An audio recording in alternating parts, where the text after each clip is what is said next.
Bullshit.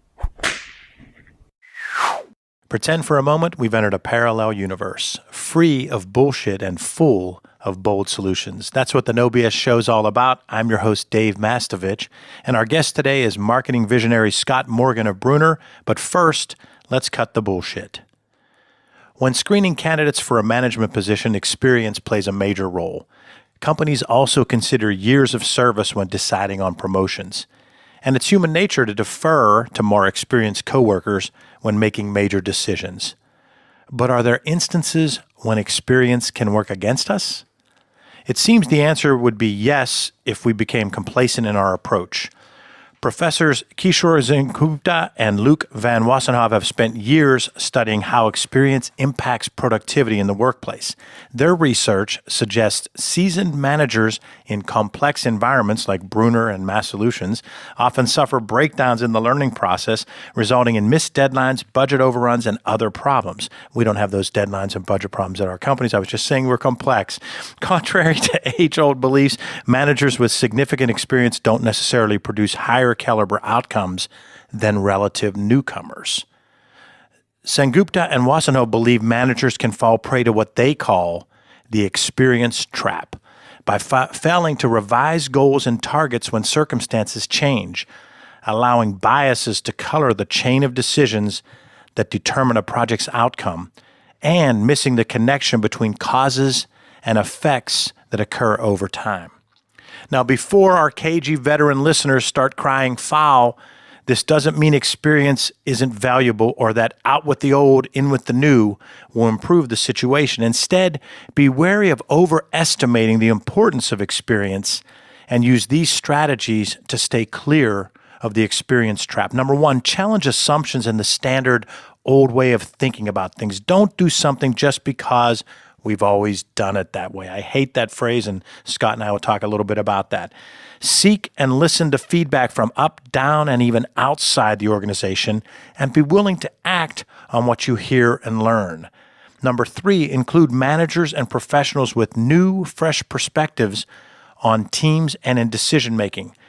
Be willing to try to change new ideas. Finally, improvement must start at the top. The majority of training is usually geared to mid and lower level employees. Focus more development and training on those higher up in the organization. Foster a culture of fresh, creative thinking so you and your organization can avoid falling into the experience trap. The No BS Show is brought to you by Audible.com. Get a free audiobook download and 30-day free trial at www.audibletrial.com/nobs. Over 180,000 titles to choose from for your iPhone, Android, Kindle, or MP3 player. Our guest today is Scott Morgan, president of Brunner, a creative integration hub that incorporates analytics, strategy, and ideation. Scott has worked in marketing both as a client and as a consultant advising clients. He's been part of an entrepreneurial culture for most of his career, helping bring new thinking and innovation to his own company and, more importantly, to clients. His contributions have helped grow Brunner from about $11 million in annual billings 20 years ago to its current $200+ million in annual billings. With an MBA from Katz Graduate School of Business, University of Pittsburgh, and as a Drucker Institute strategic planner, Scott has been a guest lecturer at Carnegie Mellon and other universities. Most recently, he was elected to the American Advertising Federation's Hall of Achievement. Scott, welcome to the show. Thank you, Dave. I was just taking some notes on your opening advice there. I thought it was good stuff around innovation. Well, let's talk about that. That's the Cut the BS rant and the experience trap. What are your thoughts? Well, I think most innovation comes from the outside. So everything you were talking about relative to the experience trap is smart. I think it's right on. I think today, in our business especially, it's a young person's business. It's all about, what's the latest I can bring to the table as a young person related to my experience, with technology and social media.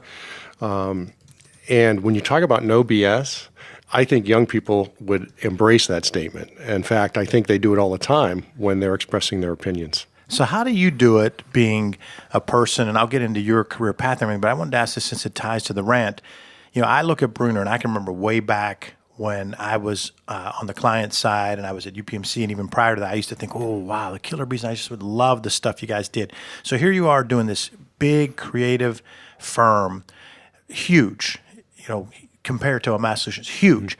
So you're at the top of this firm, and you just said that it's a young person's game.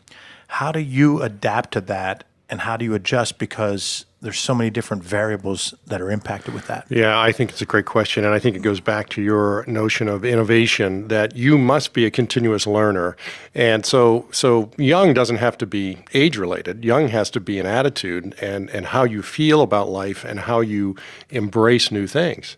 And so what you'll find, I think, in our organization is we look at young as more of a state of mind and an attitude and a willingness to be open-minded and to say, I can learn from anyone at any time, which is how I feel today, listening to what you had to say in your opening statements. Well, thanks. So as the show goes, it really is the No BS show, and we're just out to help our listeners. And I think the guests drive the show because of what I'm about to ask, and it's so cool to hear each guest talk about it. Walk us through your educational background and your career journey.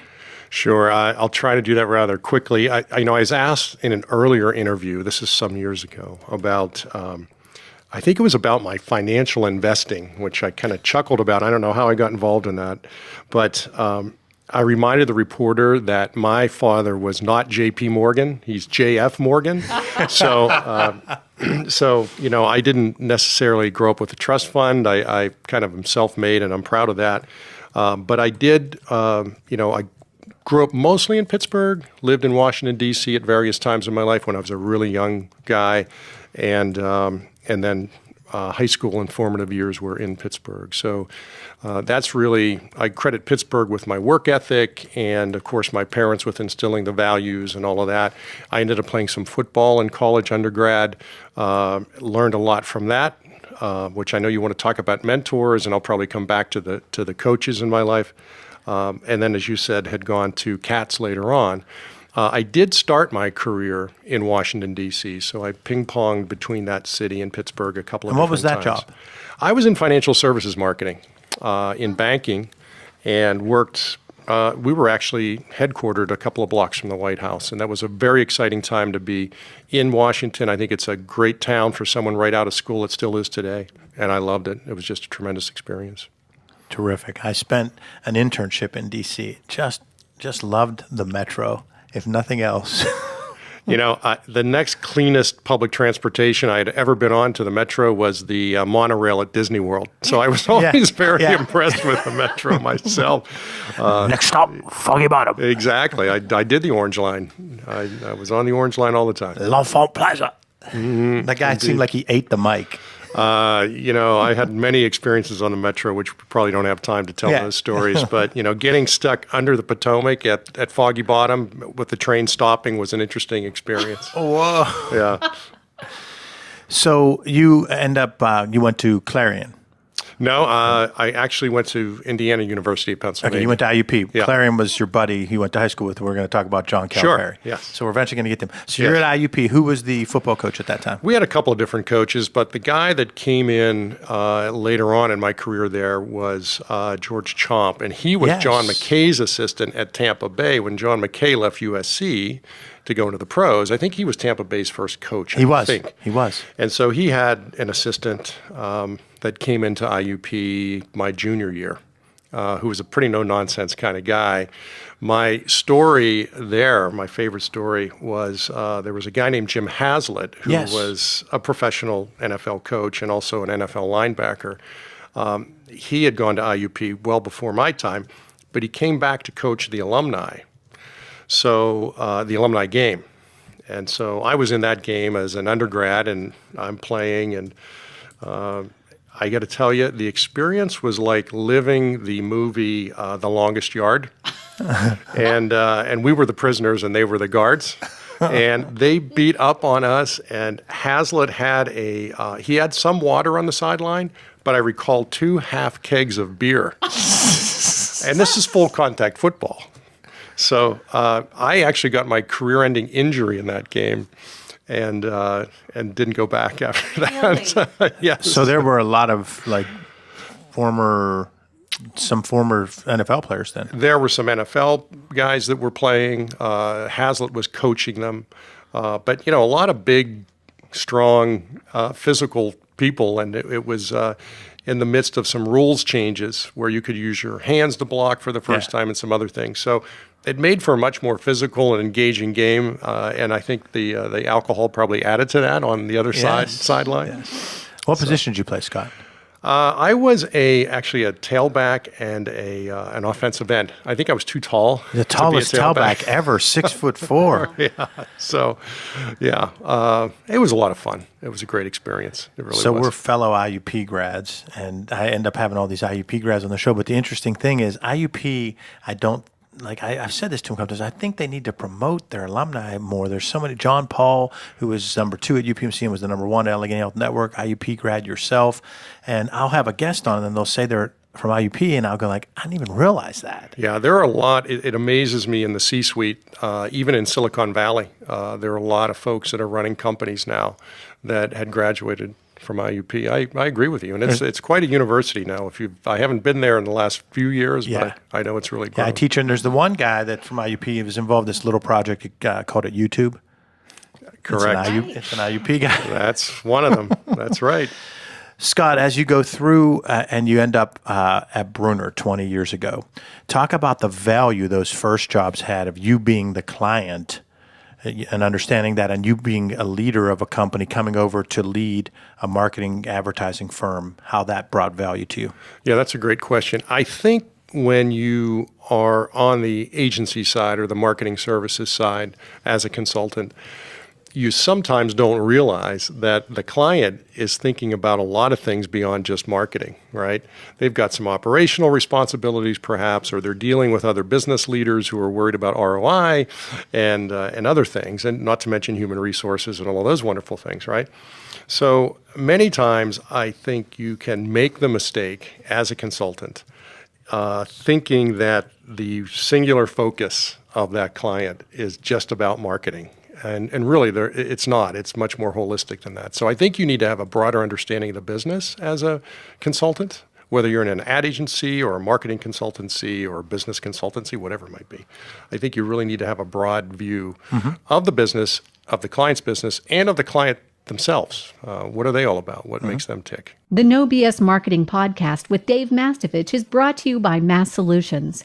Put our 3-step No BS process to work for you. Visit masssolutions.biz today to take your marketing to another level. It's all about bold solutions, no BS. Here's a question that I want to ask you, and this one goes out to the guys like John Paul and Lou Panza was a CFO of a company I worked with. He ended up becoming a CEO. They always told me that our field is crazy. So when you come over to Brunner, your first month on the job, did you think the place was whack? It's funny. I think maybe I'm one of the few people that always knew where I would be as far as a career. So I kind of looked at the bank marketing experience as being a little bit of a sideways path on the journey, but I always embraced creativity and advertising. I actually was accepted into Carnegie Mellon School of Graphic Design. And I remember sitting down with their coach at the time, their football coach. I had my film with me because I had to get some sort of a scholarship, or I think they called it a grant at that point in time, in order to be able to afford Carnegie Mellon, right? So I get accepted into the School of Graphic Design, and I was going to get a little bit of money from Coach Klausing at the time. It was Chuck Klausing. And I did the math, and I said, you know what? I still got a better deal from IUP, so that's how I ended up at IUP.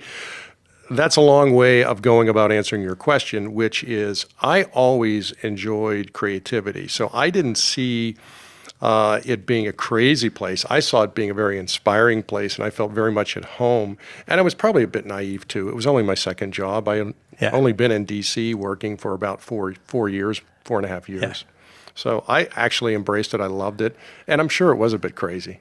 Well, I had a number of CEOs that would think I was crazy. But then I did have one very big name CEO who said to me I was his only marketing guy who didn't only worry about the spending money, that I actually reduced costs. And I was always kind of proud of that, because I think that's one of the things that happens in our industry is the reputation is just that we're going to solve the problem with creativity for creativity's sake. Right. What do you think about that? Yeah, I think that's a really, really good point. And especially today, there's so much more left side of the brain thinking that has to be brought to the table. And that's why we talk about, with our company, analytics at its core. I think that's an expectation. I think technology has brought that a long way. So it's actually easier for us as consultants to make a case for how we've impacted the business if things are set up right on the front end. Based on your question, creativity for creativity's sake, I think more clients than ever really don't care about the creative awards. I think it's important. It's more important to prove that your creative idea has engaged someone. And the way you prove that is that they've tried the product or they've voted in some way, right? They've been motivated to take some action. That's where the proof of the pudding is, as opposed to, hey, we want another Cannes Lion, right? So, yeah, I think now more than ever, and I think as it relates to my path, which you were asking me about, I was in banking. So, I show up at the door at this creative shop in a suit and tie, and, I probably looked more like a client than I did an agency guy. And I actually think that helped me with clients, because back then, this is late 80s, early 90s, I was looking more like a client probably than an agency person. So that helped from a connecting standpoint. I think for me, that still helps when I talk about I had to manage the budget and I had to manage. I loved your first part of the answer is when you said you're dealing with a client. And I try to convey this to our team is that you're dealing with a client who is dealing with way more than what we're there talking to them about.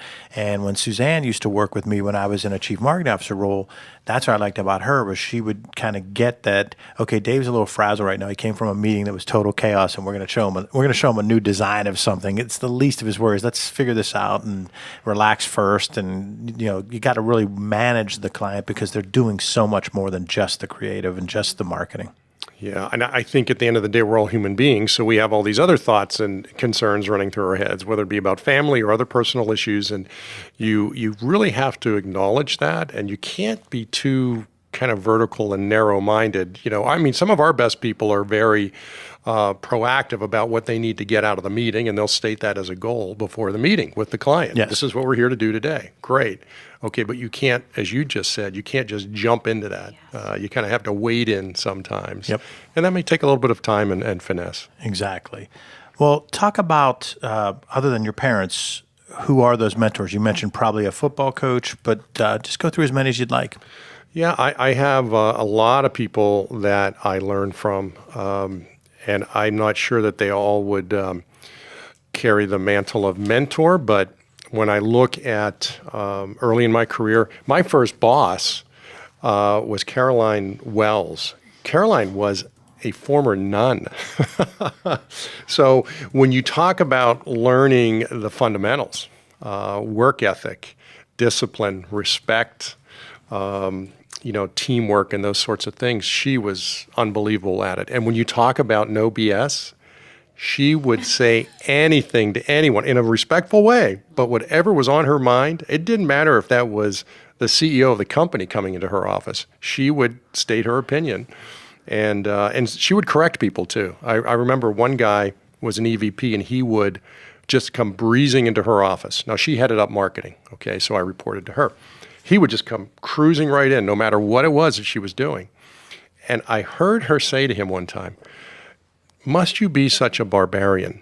Don't you know you should knock at least on the doorway before you come into my office?" I thought that was great. I thought, that's wow. She's finally calling him on it, and she wasn't being demeaning. In fact, he probably was. He was probably being disrespectful. So I learned a lot from her. She was a fascinating person. The other thing I learned was about reinvention, because she started as a nun. She ends up as VP of marketing for a pretty significant bank in D.C. And she represented Mark Mosley, who was a Hall of Fame kicker for the Washington Redskins. So she last straight-on kicker. Probably. I think he is, yeah. And she also had this great relationship with Willard Scott, who was, I remember, a weatherman. I think he was on the Today Show. Wow. Because he started in D.C. So here was this woman, who starts, as a nun and finds her way throughout all these other businesses and relationships. Awesome. That is probably the best example of reinvention I've heard. Absolutely. And you didn't mess with her. So I think from her to even a Michael Bruner, who hired me, I see those people as mentors. I have football coaches over time and basketball coaches and baseball coaches that were mentors.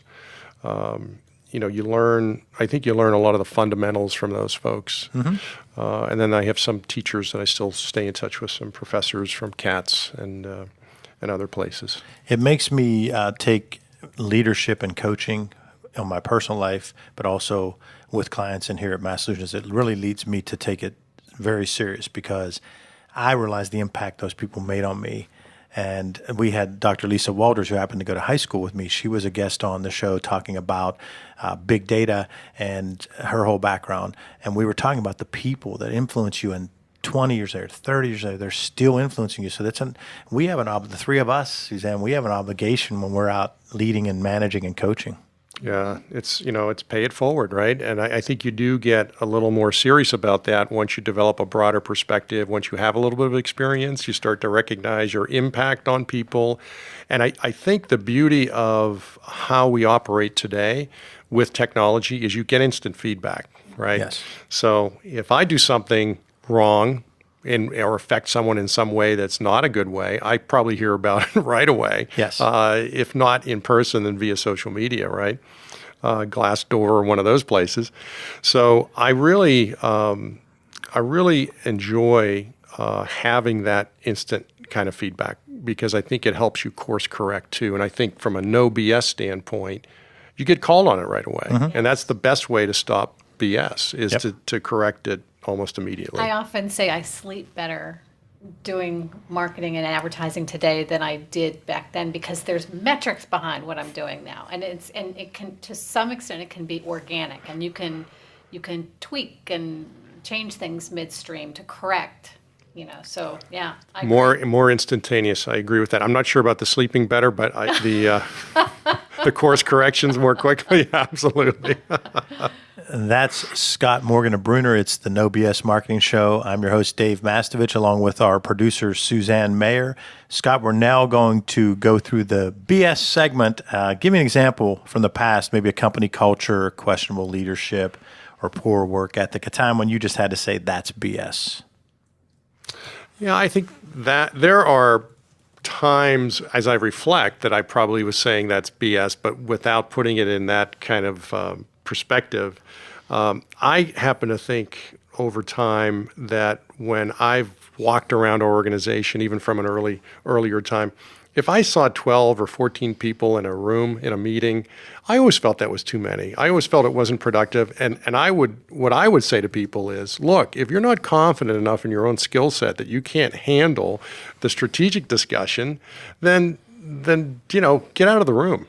And so that was probably my no BS response. And then, fast forward another 10 or 15 years, and here comes the Steve Jobs book. And what did Steve Jobs used to do? If there were more than 4 people in a meeting, he would say, what are you doing here? If you were the 5th or 6th person, what role are you playing? Yeah. Before the meeting would even start. And I thought, wow, that's a great way to have a very efficient and effective meeting.